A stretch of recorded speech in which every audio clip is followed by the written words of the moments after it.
I'd never go through with leaving you. Everybody's saying that you're no good for me. Your friends all swear that you changed, but I still keep it OG. Just too good be a reminder of how it all used to be. So shut up. Semuanya, selamat datang di podcast Jejak Sejarah Nusantara. Podcast yang ngebahas tentang sejarah Indonesia dengan cara yang asik, santai, dan gak ngebosenin. Nah, buat kamu yang lagi ngedengerin sambil rebahan atau sambil ngerjain tugas, kalian pas banget karena hari ini kita bakalan ngebahas tentang salah satu kerajaan besar yang ada di Indonesia, yaitu Kerajaan Mataram Kuno. Nah, sekarang ini aku udah ditemenin sama dua narasumber yang keren. Yang pertama ada, hai semuanya, kenalin aku Nurul. Dan yang kedua, Halo, aku Akila. nah, biar nggak lama-lama kita langsung aja masuk ke segmen yang pertama, yaitu awal mula munculnya Kerajaan Mataram Kuno. Nah, kalau kita tarik ke sekitar abad ke-8 Masehi, Nusantara kan belum seperti sekarang ya, belum ada batas-batas wilayah dan negara-negara. Tapi udah ada kerajaan yang tumbuh. Nah, Nur, di tengah kondisi seperti itu, bagaimana sih awal mula munculnya Kerajaan Mataram Kuno dan apa yang membuat kerajaan ini kemudian berkembang begitu pesat? Oke, Raisya dan teman-teman semuanya.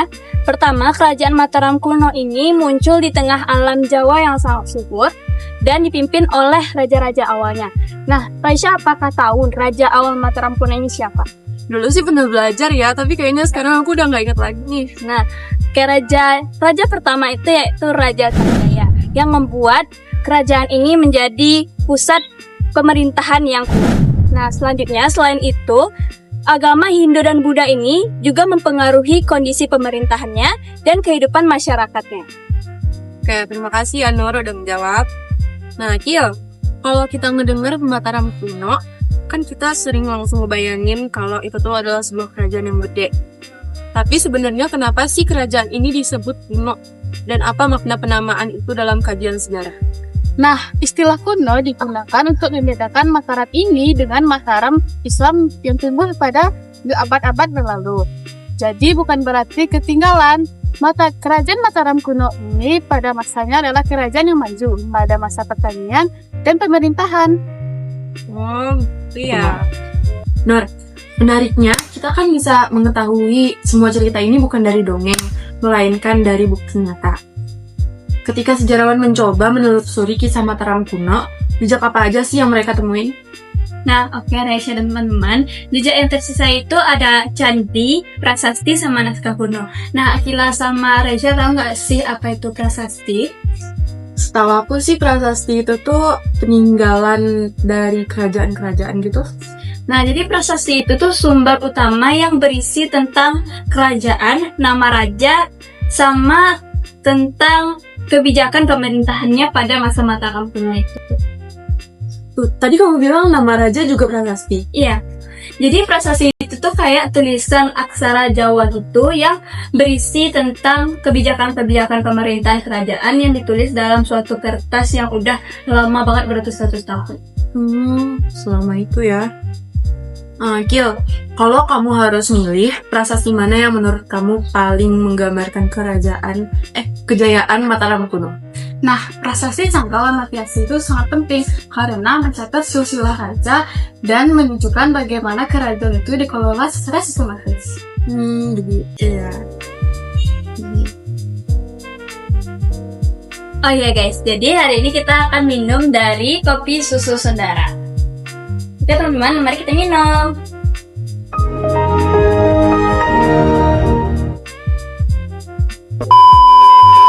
Nah, dalam perjalanan sejarah Mataram Kuno, ada satu hal unik, yaitu adanya dua wangsa yang berkuasa.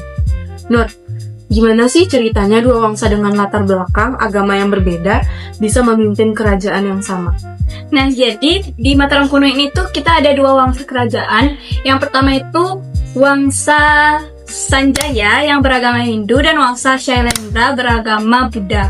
Nah, mereka berdua tuh memimpin secara bergantian untuk menjaga stabilitas kerajaan. Nah, kalian ingat gak aku pada awal tadi udah membicarain tentang agama Hindu Buddha? yang kamu bilang berpengaruh dalam sistem pemerintahan itu ya? Nah, iya, jadi sistem Hindu dan Buddha ini tuh menjaga kestabilan kerajaan. Nah, mereka tuh berganti-gantian nih, ada dua wangsa Shailendra dan wangsa Sanjaya. Jadi gitu Raisya dan Akila. Ya, apa sih yang bisa kita pelajarin dari kehidupan beragama masyarakat Mataram kuno pada masa itu?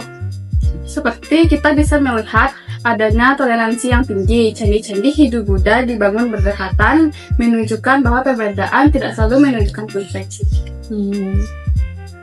Setiap kerajaan pasti punya pemimpin yang berpengaruh kan? Nah, siapa sih raja yang menurut kamu paling berpengaruh, paling mencerminkan kejayaan Mataram kuno? Nah, jadi bagi Raisya dan Akila dan teman-teman, pada masa Mataram kuno, raja yang paling membuat kerajaan itu jaya yaitu Raja Samaratungga. Dengan pembangunan Candi Borobudurnya, membuat itu tuh sebagai sumber kebesaran kerajaan.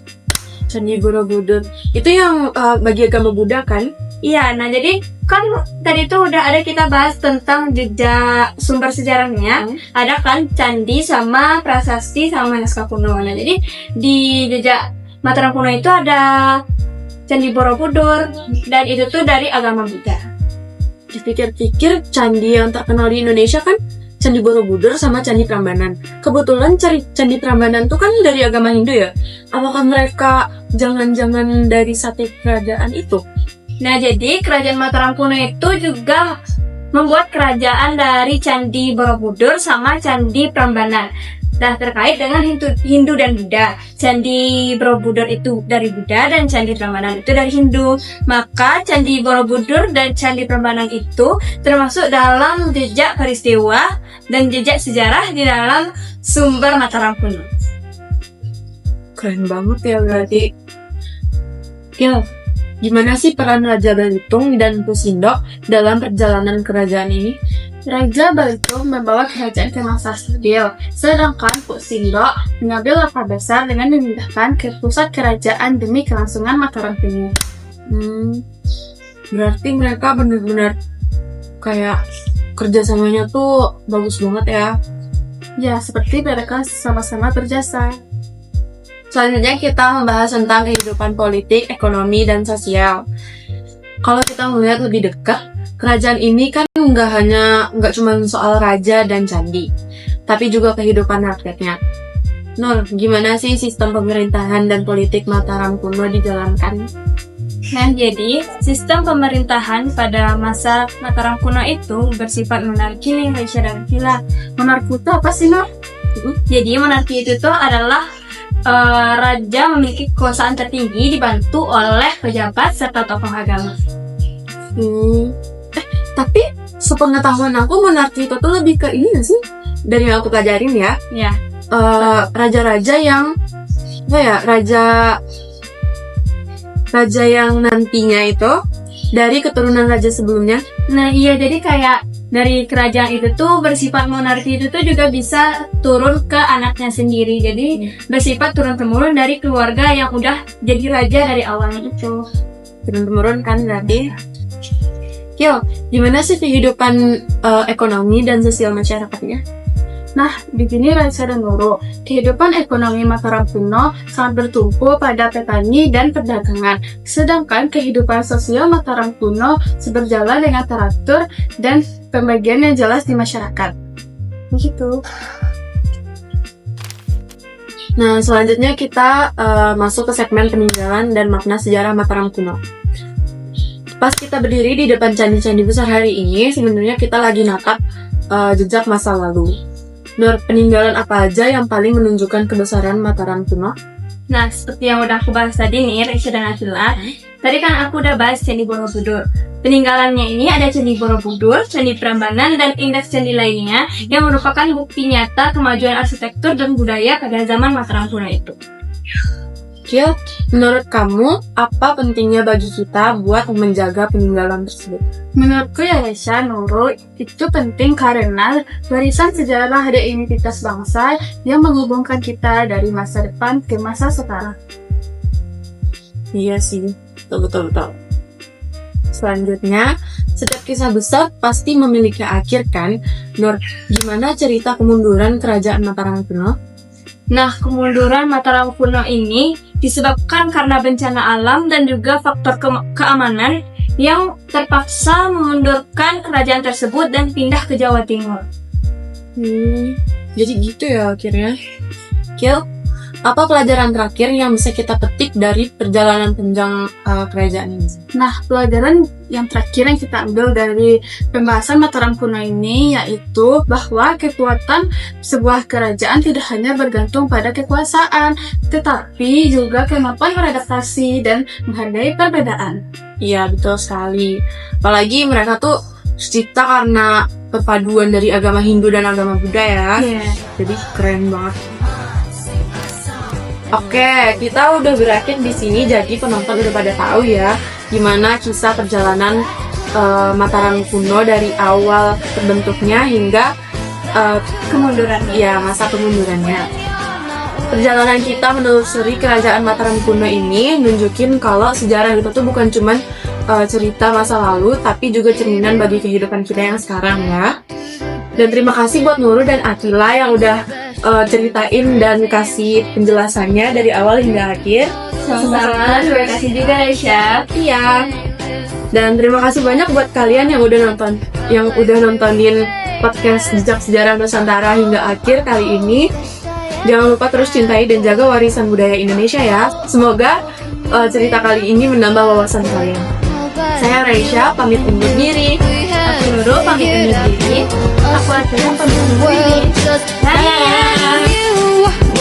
Everybody's saying that you're no good for me. Your friends all swear